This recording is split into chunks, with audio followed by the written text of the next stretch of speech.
Senator Jim Molan is a great man. He served his country on the battlefield, and he serves his community in the Parliament right now. We know that he's not had the best of times when it comes to his health, but he's decided to have a bit to say about our national defence, and I'll get to that in a second. But let's just check in with our mate Jim first, though.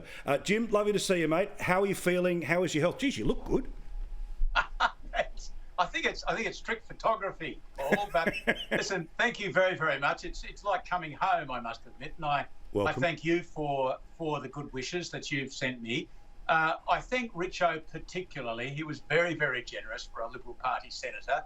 And George and Rowan, I've exchanged texts with, and I look forward to seeing Jacinta, watching Jacinta on your show. But it's lovely to be back. I'm doing okay, mate. I have one more radiation treatment to go, which is tomorrow. 2 weeks after that, I start chemo, and everything's going as it should go. All I've got to do now is just go through it.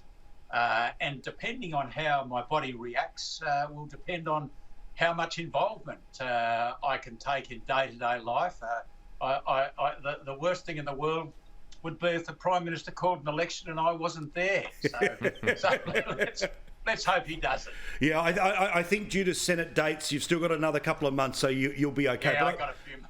But and look, I don't want to steal the thunder of others. I know you're going to have a conversation with my friend Jennifer Beshwadi on 7 tomorrow. But tell us about the emotional journey that you've been through while you've gone through this as well. Obviously, you're a bloke who can stare down many an adversary. But what's it been like inside your noggin for the past little while?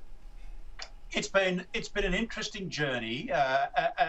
As I say to people, I joined the Army when I was 17 years old, and I have been addressing my own demise in various ways ever since that time, and preparing myself for it as a good soldier should. And because I'm a bit of a tough guy, I guess that I transferred all of those things back into myself. And the impact of this just reminded me, and I shouldn't have needed to be reminded of it, of the interactions between myself and Anne, my wife, and my children. And I'm fairly level-headed, but what I forgot was the impact on everyone else. And the only time, Paul, that I really got emotional was when I thought of them in the first 2 weeks before they had actually defined what kind of cancer it was. They were pretty tough periods of time. I was testing every day, and my cancer is prostate cancer, and that's, as people say to me, if you're going to have cancer, have prostate cancer, because it can be managed. So that's what I look forward to. But I sit each day now as I go to be treated in waiting rooms in the magnificent cancer facilities in the ACT, regional cancer facilities, and I see people who are either as unfortunate as I am or much worse than I am. And I see every day coming through the big swinging doors the staff that work in those places who smile, who make we as patients feel comfortable. They do their best to do it, and their technical knowledge, of course, is fabulous. So I've got a lot to be thankful for, Paul. The support I've received from lots and lots of people, including many in the opposition, has just been fabulous. And we'll get through this, and I shall be back.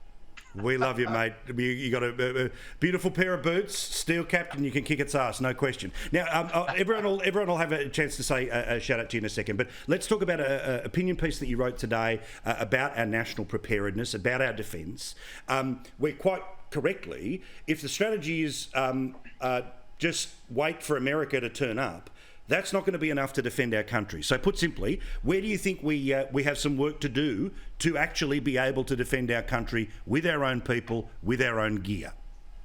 It's all about a realisation that we've got to come to, Paul. And that realisation is that for the last 75 years, the Australian Defence Force and the nation has been based for its security on a reliance on the United States, who provided us with both security and prosperity.